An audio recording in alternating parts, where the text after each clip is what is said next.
Hello, I'm Simon Whistler, and in the video today, we're going to be looking at the top 10 most bizarre Japanese snacks and drinks. Japan has become one of the most shocking nations on the planet. Or to be more precise, one of the nations that likes to shock people the most. There is no such phrase as gone too far for the Japanese. The image of that country has been tarnished forever since Google was first turned on, when it became less about ninjas and Godzilla and more about bizarre game shows and traumatizing sex fetishes. The only thing left really is concentrating on the more adorable kind of Japanese zaniness that relates to their odd food choices. With that in mind, here are 10 of the weirdest Japanese snacks and drinks. The top 10 weirdest Japanese snacks and drinks. Number 10. Candy squid. When you're living on an island, it's natural that most of your daily diet will come from the sea, and the Japanese have proven over the years that if it swims, they will eat it without exception. This is the nation that eats fugu for Pete's sake, a fish so poisonous that unless you prepare it correctly, you will die very painfully. Compared to that, candied squid almost seems sane, the key word there being almost. You can get these at any convenience store or on a stick during a traditional Japanese festival. Funny thing though, the candied squid isn't actually sweet. Don't ask how that works, and often comes in appetizing flavors such as cod roe or spicy Korean cabbage. Number 9. Cheese drink. The product of the Needs Cheese Factory in Hokkaido, the cheese drink has allegedly been produced to raise cheese awareness in Japan. It's estimated that 20 million Japanese kids don't know what real cheese looks like, and more than 30% of Japanese adults think you can get cancer from touching cheese. So what the Needs company is doing is actually very noble indeed, slowly easing the society to the idea that cheese is not evil. And obviously none of that is true. It's probably just more likely that the company simply had a full batch of industrial-grade cheese byproduct liquid and decided to sell it to the general public. No, it couldn't possibly be that. The cheese drink can also be used as a salad dressing. Number 8. Rose Sweat Gum.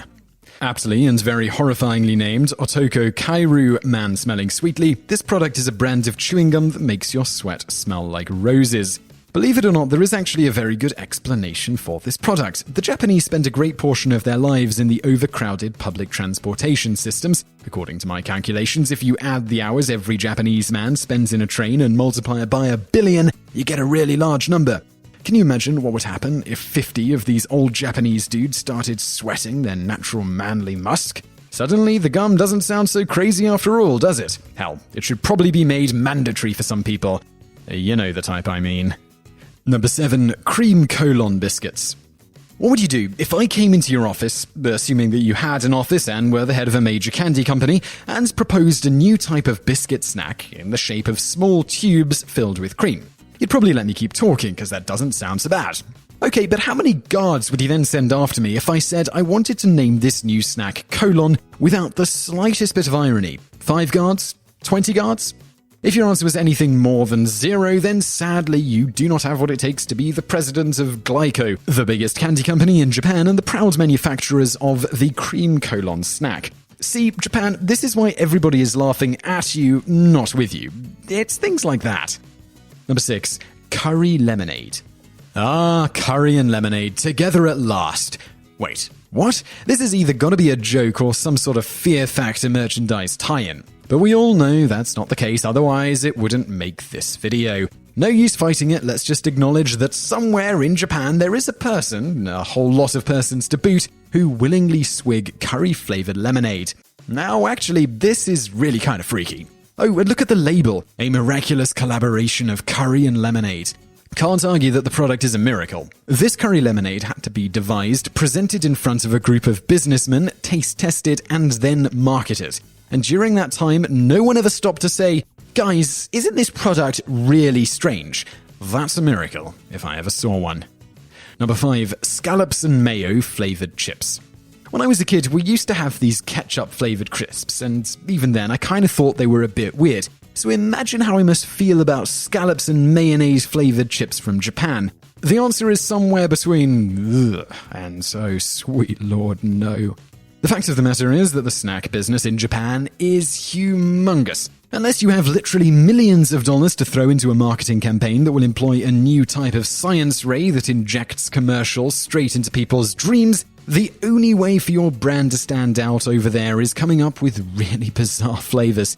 And thus, the scallops and mayonnaise chips from Calbee were born. Just be thankful they didn't go with their other idea, dog turd crisps. Number 4. Bizarre Pepsi flavors. Same as with the snack business, you really need a gimmick in order for your drink to stand out east of China. This applies even to giants like Pepsi, who during the course of several years came up with such Japanese exclusive Pepsi flavors as yogurt, cucumber, shisho, which is something like a cross between basil and mint. None of these really stuck around, proving that even the complex Japanese palate could not handle such atrocities against God for long. But who knows what the future might bring. Pepsi is undeniably second to Coca-Cola in Japan. They even sell Coca-Cola brand water over there, believe it or not. So they will probably keep coming up with more and more original flavors. Pepsi kitten blood, perhaps? Who knows? Number 3. Roasted baby crabs. This is a pretty sad entry. These are actual crab babies that we are talking about. Roasted crab babies. It might just be me, but I keep getting the image of a daddy, mummy, and junior crab playing together in their underwater house, and then suddenly the kid is yanked out in a net and roasted alive for the gluttonous needs of a sadistic Japanese person. It's sadder than 20 orphans watching Bambi for the first time, so let's just move on to the next item. Number 2. Eel Soda. The Surging Eel Fizzy Pop is a carbonated yellow liquid made out of, spoilers, eel. It is produced by the Japanese tobacco company, and no, it doesn't make sense to me either, so don't worry about it. Now, I do have to acknowledge that the eel is a delicacy in Japan, but bottling it and selling it as a soft drink has to be against some kind of law. Hell, if not court laws, then I'm willing to invoke the laws of God here if I have to. The Western equivalent of this monstrosity would be, I don't know, to bottle an entire Thanksgiving dinner in soda form. Number 1. Meat-flavored ice cream. You see these are beef tongue, horse, and chicken wing flavored ice cream. There is absolutely nothing I could think of to excuse this. So, okay, beef tongue is quite often eaten in Japan, chicken wings, KFC is everywhere, and then there's horse. I just don't get it. So I really hope you enjoyed that video. If you did, give us a like. And if you know of any other bizarre Japanese snacks, let us know in the comments below. We'd love to hear from you. Also, subscribe button below me, brand new content just like this 7 days a week. And if you like this list about Japanese food, you'll probably like some of our other food-related lists. One is the top 10 strangely popular foods from all around the world, and another is the top 10 foods of the future. What are we going to be eating tomorrow? Just click that video to find out. It's an interesting one, and thank you very much for watching.